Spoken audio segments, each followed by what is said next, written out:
दोस्तों स्वागत है आपका आज एक बार फिर मेरे इस नए वीडियो में जहां होती है बिजनेस की सीधी बात विदाउट एनी बकवास। दोस्तों आ गया हिंडनबर्ग एक बार फिर हम सबको चौंकाने। जी हां, आप सबको याद होगा हिंडनबर्ग ने कैसे शॉर्ट सेलिंग करके अदानी को चूना लगाया था। अब इस बार फिर से हिंडनबर्ग आया है और इस बार जो कटघरे में है वो है माधवी पुरी बुच और उनके हस्बैंड धुवल बुच, और अदानी जी भी है यहां पे शामिल।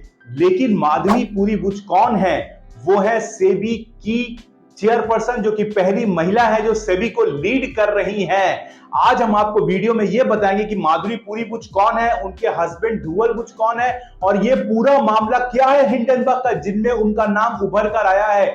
तो वीडियो बहुत इंटरेस्टिंग होने वाला है, इसे कहीं स्किप मत करिएगा। अच्छा लगे तो इसे लाइक, सब्सक्राइब और कमेंट जरूर करिएगा। और वीडियो शुरू करने से पहले बता दूं कि अगर आप घर बैठे बैठे अच्छा खासा पैसा कमाना चाहते हैं एफिलिएट मार्केटिंग के जरिए और हमसे जुड़ना चाहते हैं तो हमारा नंबर स्क्रीन पे दिया गया है, हमसे कांटेक्ट जरूर करिएगा। चलिए अब करते हैं वीडियो की शुरुआत।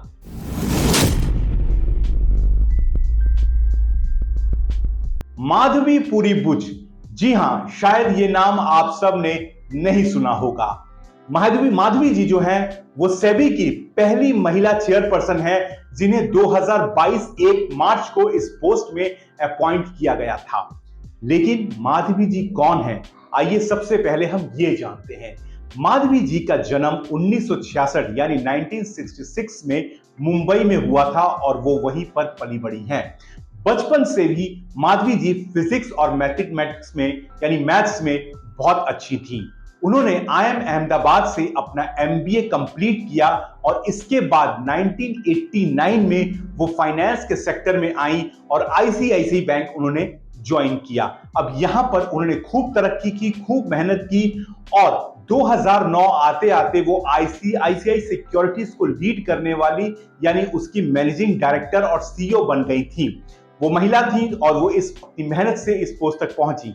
2009 के बाद उन्होंने ये जॉब छोड़ दी और वो शंघाई का न्यू डेवलपमेंट बैंक में एज एन कंसल्टेंट उन्होंने ज्वाइन किया और वो सिंगापुर चली गई। इसके बाद वो सिंगापुर से वापस आई और वो नॉन एग्जीक्यूटिव मेंबर्स रही कई कॉर्पोरेट एंटिटीज की, जिसमें एनआईटी और आइडिया सेलुलर्स प्राइवेट लिमिटेड भी शामिल है। इसके बाद आता है 2017 जिसमें वो as a whole time member SEBI में ज्वाइन करती हैं और इसके बाद यानी 5 साल बाद 2022 1 मार्च को इतिहास रचती हैं वो, क्योंकि वो ऐसी पहली महिला बनती हैं जो सेबी की लीड करती हैं एज अ चेयरपर्सन। तो ये छोटा सा है, यानी मैंने छोटे तरीके से आपको उनका हिस्ट्री बताया कि उन्हें जर्नी अपनी कहां से स्टार्ट की और फिलहाल वो किस पोस्ट में हैं। अब बारी आती है धुवल बुच की यानी उनके हस्बैंड की। अब इनका दोनों का नाम पहले तो किसी भी फाइनेंशियल ट्रांजैक्शन में से लिंकअप नहीं हुआ है, लेकिन जैसे हिंडनबर्ग की रिपोर्ट आई है तो धुवल बुच और माधवी पुरी बुच का नाम एक साथ लिया जा रहा है। आइए आपको आगे बढ़ने से पहले थोड़ा यह बता देते हैं कि धुवल बुच एक्चुअली है कौन और वो करते क्या हैं।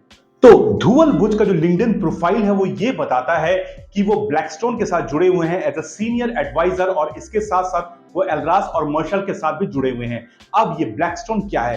दोस्तों ब्लैकस्टोन एक अमेरिकन कंपनी है जो रियल एस्टेट इन्वेस्टमेंट ट्रस्ट में काम करती है यानी आरईआईटी में काम करती है और वो इस सेक्टर की सबसे बड़ी आरईआईटी यानी रियल एस्टेट इन्वेस्टमेंट फर्म है।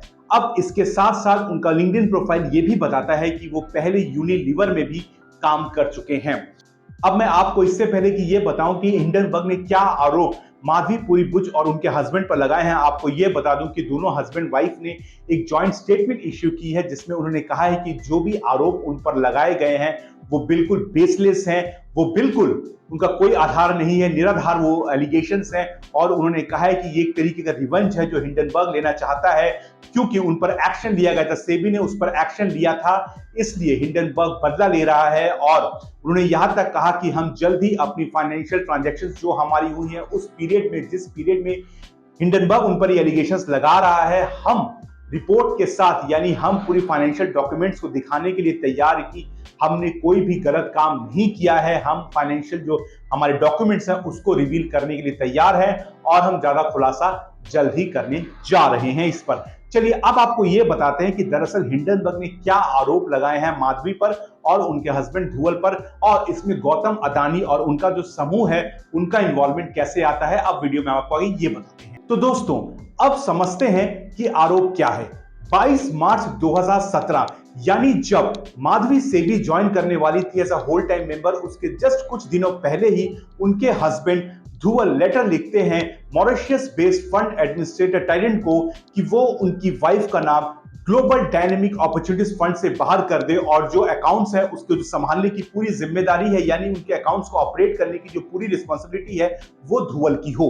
इसके बाद दूसरा आरोप यह आता है कि ध्रुवल और उनकी वाइफ का 100% स्टेक है आगोरा पार्टनर्स पोल के एक कंपनी में जो सिंगापुर बेस्ड कंसल्टिंग फर्म है, उसमें उनका 100% स्टेक था और ये जो स्टेक है वो 2017 से लेकर 2022 तक था। और जब माधवी अप्रैल 2022 में जब वो एमडी बनती हैं, यानी जब वो सेबी को लीड करना शुरू करती हैं, ठीक उसके 2 हफ्ते बाद में ही 100% जो उनके जो शेयर्स थे वहां पे वो अब अपने सारे शेयर्स जो है अपने हस्बैंड को ट्रांसफर कर देती हैं।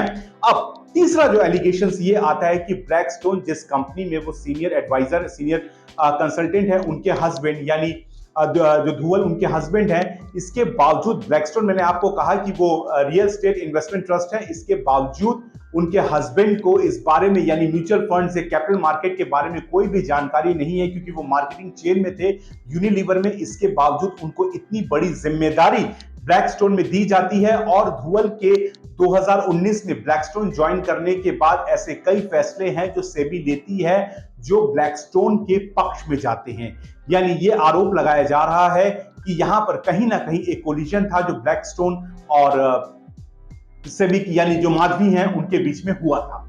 तो दोस्तों, अब हिंडनबर्ग का आरोप क्या है और यह मसला क्या है। हिंडनबर्ग ये साफ कहता है कि जो ग्लोबल अपॉर्चुनिटीज डेवलपमेंट फंड है, जिसे गौतम अडानी के भाई विनोद अंबानी बहुत ही कंट्रोल्ड बेस से चलाते हैं, इस कंपनी में माधवी बुच और उनके हस्बैंड ध्रुवल बुच का भी स्टेक है और यही जीओडीएफ का जो पैसा है वो आईपी प्लस जो एक दूसरी कंपनी है उसमें जाता है और उसके जरिए ये भारत में आता है जहां शेयर्स में इन्वेस्ट होता है, मनी की सिफोनिंग होती है। और इस जीओडीएफ जो फंड है इसमें जैसा मैंने कहा कि माधवी और ध्रुवल दोनों का पैसा, दोनों के स्टेक्स यहां पे है, ये आरोप है हिंडनबर्ग का।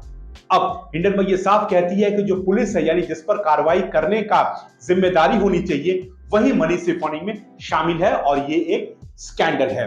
अब दोस्तों, गौतम अडानी ने भी इसे लेकर एक स्टेटमेंट जारी किया है। उन्होंने कहा है कि ये जो आरोप है ये मिस्चीवियस है, ये मैनिपुलेटिव है और इनका सच्चाई से कोई लेना देना नहीं है।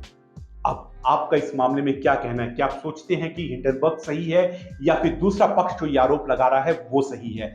बहरहाल आपको ये बता दूं कि इस मामले में राजनीति जोरों में है और जो रूलिंग पार्टी है ये कह रही है कि विपक्ष की चाल है, क्योंकि ऐसे जो रिपोर्ट्स हैं वो पार्लियामेंट जब सेशन में होता है तभी क्यों आती हैं। ये सरासर एक कोशिश है सरकार की क्रेडिबिलिटी दांव में लगाने की। ऐसा आरोप जो है वो रूलिंग पार्टी लगा रही है और विपक्ष कह रहा है नहीं, इसकी जांच होनी चाहिए और दूध का दूध पानी का पानी होना चाहिए। बहरहाल आपका इस मामले में क्या कहना है? आप क्या सोचते हैं, कौन दोषी है या फिर कौन पाक साफ है? हमें कमेंट करके जरूर बताइए और वीडियो अच्छा लगा हो तो इसे लाइक करिए, सब्सक्राइब करिए, कमेंट जरूर करिए। और घर बैठे बैठे पैसा कमाना चाहते हैं एफिलिएट मार्केटिंग के जरिए तो हमसे जरूर जुड़िए, हमारा नंबर स्क्रीन पे दिया गया है। मिलेंगे एक और वीडियो में।